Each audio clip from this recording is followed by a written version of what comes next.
Hello, and welcome to this video tutorial for the TouchIT Rapide interactive flat panel.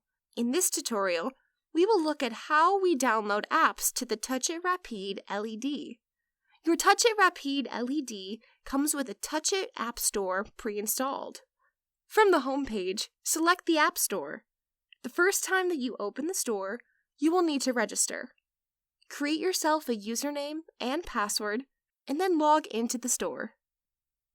When you log into the store, the latest apps will be displayed. The apps are organized into subject categories, and you are also able to search for the apps you are looking for. If there is something that you are looking for that is not in the store, you are able to request the app from our App Store team, who will test it, see if it works, and add it to the store within 24 hours. To download an app, click on it and choose Install. The app will download, and then you should click on Install again. You may need to allow the App Store permissions to install on your LED on first use. Once your app is installed, click on the Open button to open the app. Thanks for watching!